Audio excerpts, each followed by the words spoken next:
මොන හරි නෙගටිව් දෙයක් වුණාම වැඩිය වොරි වෙන්න එපා. ඊට පස්සේ අපිට කරන්න තියෙන්නේ නෙගටිව් කැල්ල වැහෙන්න අපි කැමති විදිහට පොසිටිව් දෙයක් හොයාගන්න එක. හලෝ මට ඊයේ මෙන්න මෙහෙම දෙයක් හිතුණා. මම දැන් මේක එක්ස්ප්ලেইন කරන්න උත්සාහ කරනවා. අපි නිතරම කතා කරන්නේ පොසිටිව් විදිහට ඉන්න කියලානේ. පොසිටිව් දේවල් එක්ක පොසිටිව් වයිබ් එකේ ඒ දේවල් ගැන හිතන්න, ඒ දේවල් එක්ක එන්ගේජ් වෙන්න කියලානේ. එතකොට මේ ලෝකේ තියෙන නෙගටිව් දේවල් වලට මොකද වෙන්නේ? අපිට සම්පූර්ණයෙන්ම නෙගටිව් දේවල් වලින් ඈත් වෙලා ඉන්න පුළුවන්ද? මගේ මත එහෙම බෑ. හරිද? නිකම් මේ ලෝකේ අපි කොටස් දෙකකට බෙදුවොත් නෙගටිව් සහ පොසිටිව් විදියට තව ඕන තරම් සිටුේෂන්ස් තියෙනවා. අපි දැන් අපිට මේක පැහැදිලි කරන විදියට අපි ලේසියෙන් බෙදාගමුකෝ. මේ ලෝකේ තියෙන නෙගටිව් සහ පොසිටිව් දේවල් විතරක් කියලා. අපි ආස පොසිටිව් දේවල් එක ජීවත් වෙන්න තමයි. හැබැයි නෙගටිව් දේවල් අපේ වටපිටාවේ මේ ලෝකේ ඕන තරම් තියෙනවානේ. ඕවලින් අපිට ඈත් වෙලා ඉන්න බෑ. හරිද? අපිට සිද්ධ වෙනවා පොසිටිව් දේවල් වලට අපි කැමති නිසා ඒ දේවල් එක්ක වැඩිපුර ඉන්න සහ ඒ දේවල් එක්ක වැඩිපුර එන්ගේජ් වෙන්න. හැබැයි අර නෙගටිව් දේවල් වලට මුහුණ දීලා. මම උදාහරණයකින් කියන්න.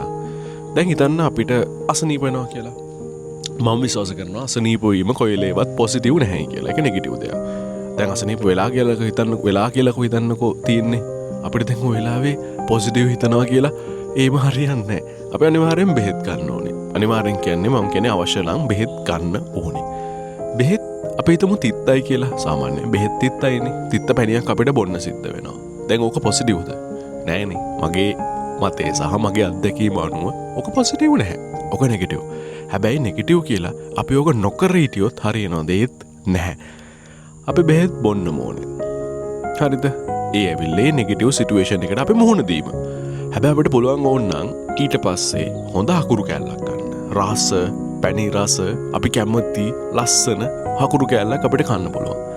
ඕක නෙගටිව්ද? ඕක පොසිටිව්ද? yes, ඒක පොසිටිව්. අපි කැමති, අපි රහට කැමති, අපි ආස දෙයක්. එතකොට බලන් ගියාම අර නෙගටිව් සිටුේෂන් එකට අපි මුහුණ දෙනවා.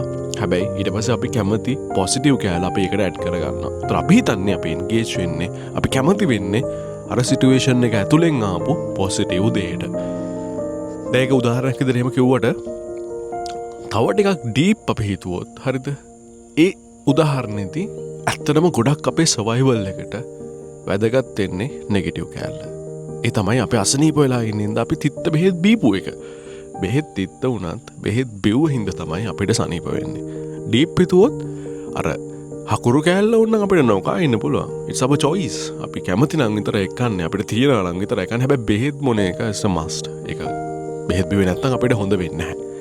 හරියට බැලුවොත් මම අර මුලදිම කිව්වේ නෙගටිව් දේවල් වැදගත්. ඒ නෙගටිව් දේවල් වලට මුහුණ දීම තමයි වැදගත්. හැබැයි අපි මේ නෙගටිව් දේවල් වලට මුහුණ දෙනවා කියලා කියන්නේ ඒවත් එක්ක අපි ජීවත් වෙන්න යන්නේ. ඒවා just අපි කරලා දාන දේවල්. අපි ජීවත් වෙන්නේ අපි කැමති, අපි ආස, අපිට chill, අපිට feeling good vibe එකක් තියෙන පොසිටිව් දේවල් එක්ක.